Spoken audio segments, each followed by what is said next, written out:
Indicator 1.2, students, parents, and community perceive the school environment as safe and orderly. Once again, we have the crisis management plan that is distributed to all staff members so that they are aware of what to do in the case of an emergency should one arrive. New this year, we have created flipbooks for each of our classroom teachers. This flipbook hangs on a ring right near the entrance and exit to their classroom. Included in the flipbooks are quick step-by-step directions on what to do in a variety of emergencies, anything from fire to a student choking. Also included are contact numbers for teachers to reach out to should they need somebody. The very last 2 pages of the flipbook include a green card and a red card. As we practice emergency drills, these flipbooks go with the teacher during those drills. After they have accounted for all of their students and all students are considered safe, they hold up the green card. If for some reason there's an unaccounted for student or a student is not safe or they are hurt, they would hold up the red card. As we practice our drills throughout the year, we are looking for those green cards and those red cards. The administrator checks as they are scanning and looking to make sure the drill has been successful, to make sure that all kids are accounted for and all kids are safe. Again, we have a crisis response team here at school that's made up of administrators, counselors, our nurse, our SRO officer, and other key players throughout the building. Our drills are conducted and scheduled. We are intentional about the scheduling of them, having them occur at different times throughout the day so that we don't become complacent with our actions. We have fire drills, tornado drills, as well as 4 active shooter drills that are coordinated district-wide with each other. Our parents are notified of when we have drills. Our teachers and students know when we have drills as well. So the teachers can talk the kids through what to do in case of a drill. It really is more of a teaching time and to prepare the kids so that should something ever arise, they do not panic. Again, we have on campus some CSSOs. These are staff members who are legally allowed to carry on campus. They receive ongoing training to prepare for our response methods in case there would be an active shooter situation on campus. Our families and stakeholders are aware of this.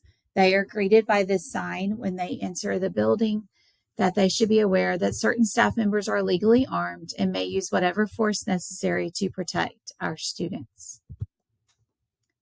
When visitors arrive to our school, they are greeted with this sign on the door. They must buzz into our office through a secure system which alerts our secretary. Our secretary then can see the visitor on video as well as communicate two-way with them. They are buzzed in through the front door where they are held in the lobby area.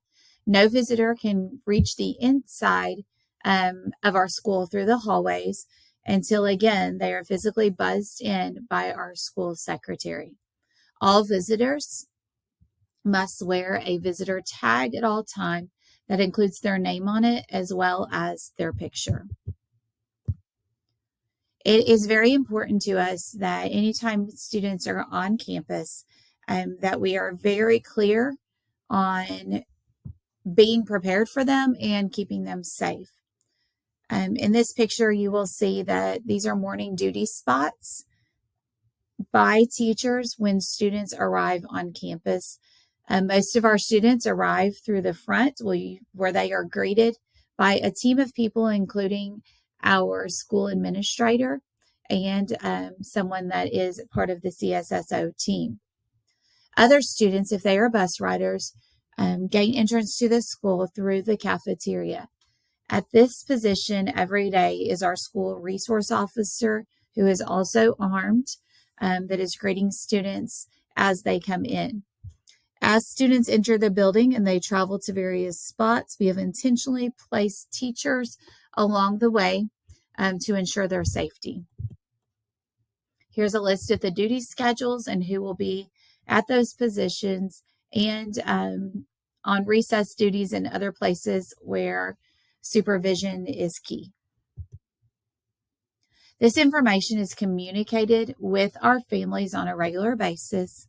Here's an example of beginning of the year drop-off and pickup information that was communicated with our families, as well as the bottom. As we see that sometimes procedures need to be revisited, we will communicate those with families in our weekly newsletter that goes home to them. This map shows the drop-off and pickup traffic flow for our school. Again, this is shared with our families. New this year, we have what we term the Paw Patrol. These are morning greeters that help at the car rider line. These are fifth graders. You will be able to recognize any helpers by their vest. It is their job to greet students in the morning and to assist, especially our littles that might need help getting out of the school or getting out of their car. On Fridays, we have community helpers in the car rider line. These are community members that come out to assist in the car rider line, to greet students, to wave at families, and just make our car rider line safe and happy. We are a CKH National Showcase School for the past 4 years. Here are some kiddos posing with our banner. CKH allows us to intentionally build relationships with our students and with their family. The CKH way of life, as we call it, has been just who we become. We greet students individually, name by name, every morning. When they step foot on our campus, they are greeted again by their teacher before coming into the classroom. We practice sharing affirmations that we call good things with each other. We check in with each other to see how we're doing, and we intentionally launch our students at the end of the day with words of positive affirmation. Our students know they are loved. Their families know they are loved, not just because we say it, but because of our consistent actions. Here's an example of some of our kiddos signing their social contracts for the year. Our social contract is created by the students, with the students, and guidance of their teacher, so that we can agree on how we want to treat each other and how we want to be treated as the year goes on. Our school resource officer is visible throughout our school day. He is armed at all times, but working on building relationships with kids so that they know he is a helper to them. And they see him all the time, recesses, lunches, and just in the hallways.